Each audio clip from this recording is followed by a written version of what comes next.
New Taylor Swift record just dropped. We're very excited. If you're one of my loyal watchers, you know I'm a big Swiftie, and I talk about it too much. I talk about it a lot. If you're new to the channel and you're also a Swiftie, welcome. Tortured Poets Department. Now, Rolling Stone considers Taylor Swift to be one of the top songwriters of all time, and this record really cements her place in history there. Here's what we're gonna do. Okay, in no particular order, we're about to go through the top 10 lyrics on this fantastic record.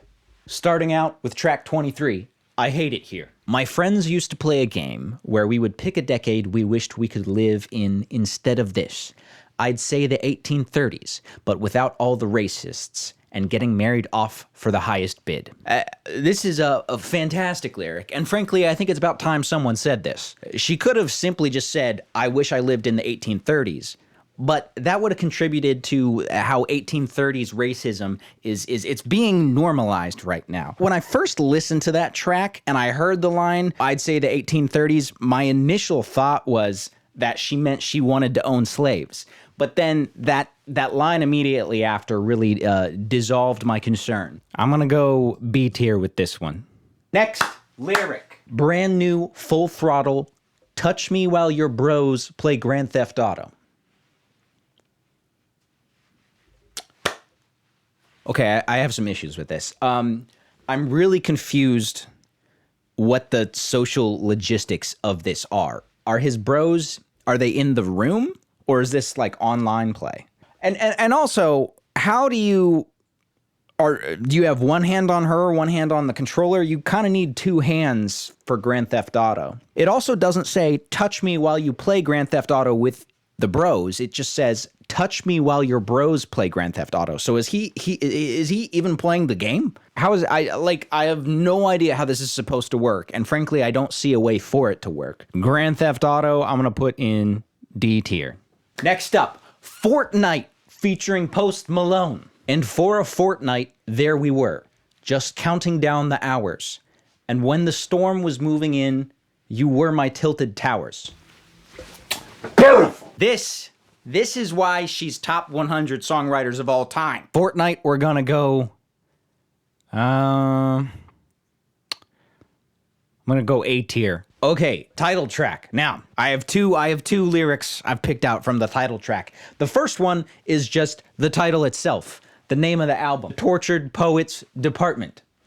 This builds such an exciting picture. This is story build. This is world building. You're 14. You just watched Dead Poets Society with your parents. You form a band with some kids from your youth group. You rehearse twice before getting bored and ultimately giving up, but you had a fucking sick name. You had that shit ready to go, the Tortured Poets Department. And your demos are still up on YouTube and you can't figure out how to delete them from the internet because you lost the password for that YouTube channel. So you're just keeping your head down and praying that no one comes across that shit. It's kind of a meta irony type of thing. I like it a lot. Title track, we're going S tier. Also from the eponymous track. You smoked, then ate 7 bars of chocolate. We declared Charlie Puth should be a bigger artist. I don't like this. It doesn't feel believable to me. It feels inauthentic. And the reason I say that is because no part of me believes that any human being ever has said the words, Charlie Puth should be a bigger artist. I don't think anyone's ever had that thought. And yeah, so the Charlie Puth bar, we're going to throw that in, but Beyonce had one of the greatest videos of all time, which is the bottom tier, obviously. Oh, I forgot. There's another lyric from this song I wanted to go over. Immediately after the Charlie Puth bar, she says, I scratch your head, you fall asleep like a tattooed golden retriever.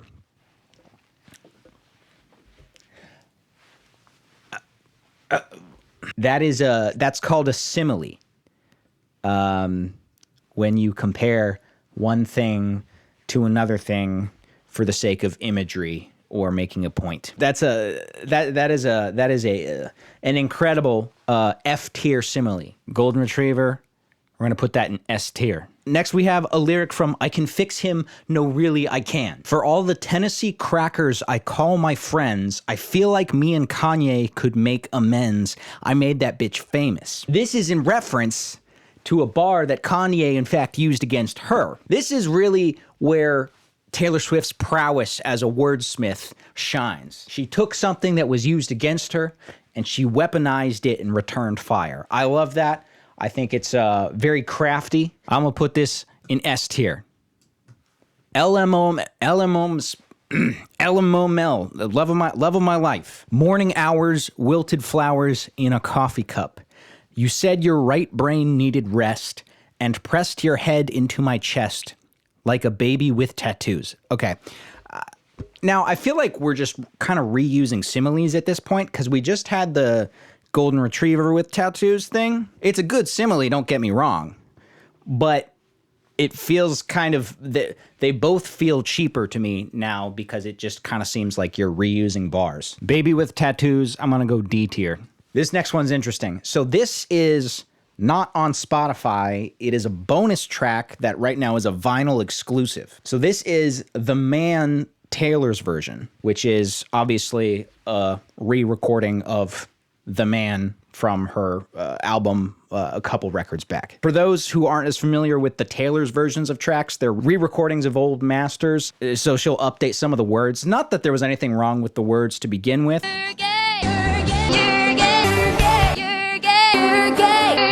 But sometimes it's nice to just keep it a little fresh. Okay, The Man. I'm so sick of running as fast as I can, wondering if I'd get there faster if I, at the ripe age of 14, had gotten a hefty investment in my career from my father, Scott Swift, a successful stockbroker at Merrill Lynch who would go on to pay $300,000 for a 3% stake in Big Machine, the label I signed my first record deal to. Okay. Provocative. Thought-provoking. Scott Swift, I'm gonna go A tier. The smallest man who ever lived. What do we got? And in plain sight you hid, but you are what you did, and I'll forget you, but I'll never forgive. The smallest man who ever lived. Like a little person with tattoos. Okay. Now that just feels incredibly ableist.